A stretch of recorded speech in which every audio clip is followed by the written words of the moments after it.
पर बैठे हुए बहुत श्रद्धेय महाराज अमित शास्त्री जी,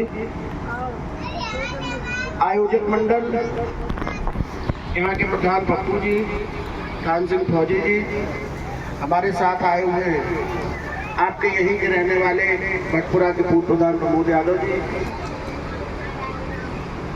समाजवादी पार्टी के जिले के सचिव भाई देवेंद्र भदौरिया जी, सभी बुजुर्ग, माताएं, बहनें, बच्चियां, नौजवान साथीगण, सबसे पहले तो मैं आप सभी लोगों को और खासकर परीक्षित जी को इस बात के लिए बधाई दूंगा कि आपने यहाँ फूटन में भागवत सप्ताह का आयोजन किया। भागवत कथा का अपना बहुत महत्व होता है, विशेष महत्व होता है और मैं समझता हूँ इस दौरान आपको, शायद कल तो अंतिम दिन है कथा का, इस दौरान आपको भगवान कृष्ण के जीवन से संबंधित विभिन्न लीलाएं, विभिन्न कथाएं सुनने को मिली होंगी।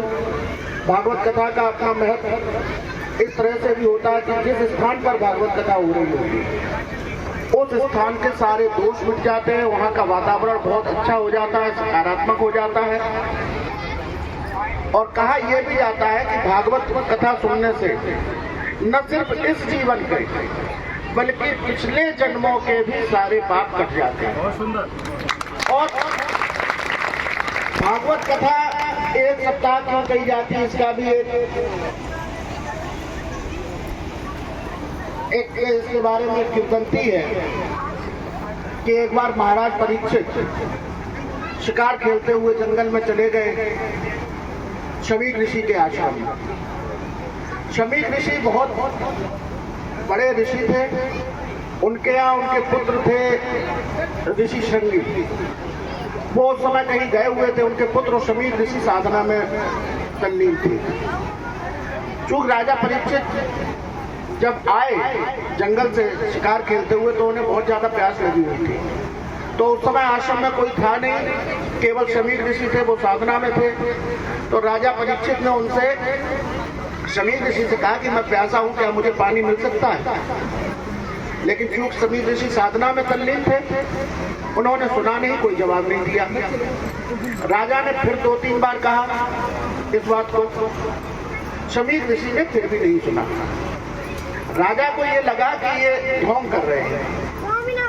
तो एक मरा हुआ सांप पड़ा था बगल में ही, राजा ने धनुष से उठाया उस सांप को शमीक ऋषि के गर्दन में डाल दिया। शमीक ऋषि को फिर भी पता नहीं चला और राजा वहां से उठ के चल दिया आश्रम से। जाते हुए शमीक ऋषि के एक शिष्य ने उन्हें देख लिया कि राजा परीक्षित जा रहे हैं, और जब वो शमीक ऋषि के पास गए तो देखे उनके गले में एक मरा हुआ सांप पड़ा है। तो वो जो ऋषि शमीक के शिष्य थे वो समझ गए। उन्होंने उनके पुत्र शंगी ऋषि को ये सारी बात बताई कि राजा परीक्षित ने आपके पिता शमीक ऋषि के गले में मरा हुआ सांप डाल दिया। तो शंगी ऋषि को ये सुन के बहुत क्रोध आया। उन्होंने हाथ में पानी लिया और कर दिया कि आज से 7वें दिन महाराजा परीक्षित की तक्षक सांप के डसने से मृत्यु हो जाएगी। और चूंकि वो बहुत बड़े ऋषि थे, वो भी शंगी ऋषि, तो उनका दिया हुआ श्राप कभी असत्य नहीं हो सकता था। जब साधना से ऋषि शमीक जगे और उन्हें ये सारा किस्सा जब पता चला कि महाराजा परीक्षित आए थे, उन्होंने पानी मांगा, मरा हुआ सांप डाल दिया, और उसके आवेश में आकर शंगी ऋषि ने उन्हें ये श्राप दे दिया। तो शमीक ऋषि ने कहा, अपने पुत्र को भी डांटा कि उनके साधारण से अपराध के लिए आपने उन्हें इतना बड़ा श्राप दे दिया। इसका मतलब अभी आपका क्रोध गया नहीं है। खैर, फिर उन्होंने अपना एक शिष्य भेजा राजा परीक्षित के पास और उन्हें बताया कि शंगी ऋषि ने इस बात से क्रोधित होकर आपको श्राप दे दिया है और ये श्राप असत्य नहीं होगा। तो अब आपके पास केवल 7 दिन बचे हैं आपके जीवन में, तो इन 7 दिनों में आप भागवत कथा सुने तो आपका जीवन, आपको मोक्ष की प्राप्ति हो जाएगा। महाराजा परीक्षित जी को भी लगा, तब तक अपराध बोध हो गया था कि उन्होंने शमीक ऋषि के गले में मरा हुआ सांप डाल दिया, तो उनको भी लगा कि हाँ ये ठीक है।